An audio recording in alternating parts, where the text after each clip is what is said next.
नमस्कार बागवान भाइयों। बागवानी की बात यूट्यूब चैनल पर आपका बहुत बहुत स्वागत है। बागवान भाइयों, आज हम बात करेंगे बगीचे में होने वाली सबसे बड़ी समस्याओं में से एक रेड माइट की। बागवान भाइयों, रेड माइट कीट की मार हमारे बगीचों में मई महीने से शुरू होती है। रेड माइट फल को पूरी तरह से बर्बाद कर देती है बागवान भाइयों, और हमारी फसल और हमारे पेड़ के पत्तों को पूरी तरह से नष्ट कर देती है। बागवान भाइयों, माइट की मार सबसे पहले पत्तियों पर पड़ती है।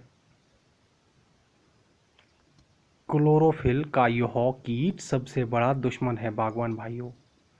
ये पत्तियों पर से क्लोरोफिल चाट लेता है, जिससे हमारी सेब की पत्तियां भूरी हो जाती है और फलों को पर्याप्त पोषण नहीं मिल पाता है, जिससे बागवान भाइयों फलों का रंग व फलों की गुणवत्ता बुरी तरह से प्रभावित होती है। बागवान भाइयों, माइट से प्रभावित पौधों में आने वाले साल में भी फूल व फल कम लगते हैं। बागवान भाइयों, पौधों पर दो तरह के माइट देखे जा सकते हैं। दो तरह की माइट का प्रकोप हमारे बगीचों में मिलता है, जिसमें से एक है यूरोपियन रेड माइट और दूसरी है बागवान भाइयों टू स्पॉटेड माइट। बागवान भाइयों, यूरोपियन रेड माइट में फीमेल माइट की पीठ पर सफ़ेद रंग के गोले दोनों तरफ कतार में होते हैं। यह सर्दियों में लाल रंग के अंडों के रूप में बीमों, टहनियों और खुरदरे बाग में रहती है बागवान भाइयों। मार्च महीने में इन अंडों से बच्चे निकलते हैं, जो मई तक निकलते ही रहते हैं बागवान भाइयों।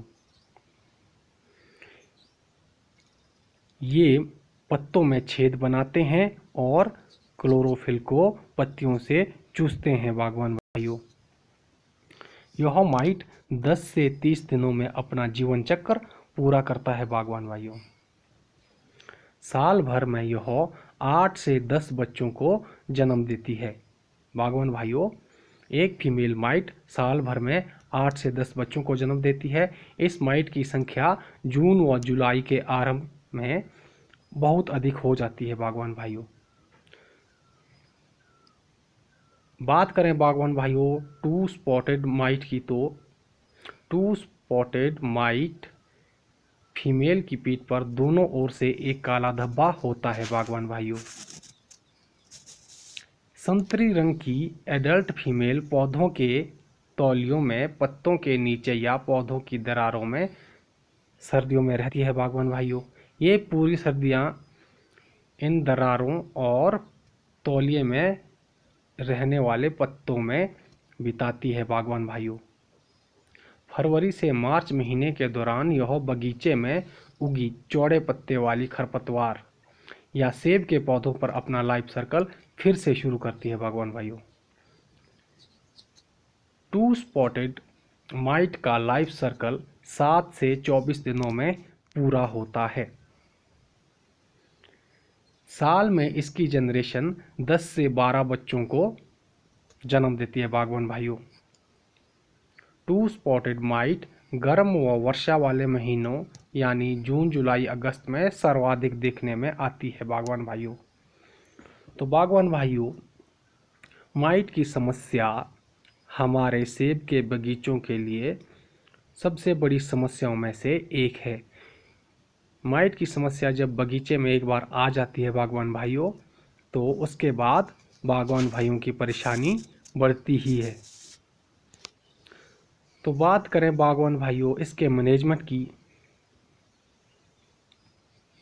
तो बागवान भाइयों सेब के बगीचों में 2-3 लाइनों के बाद घास की चौड़ी पट्टी ज़रूर रखें।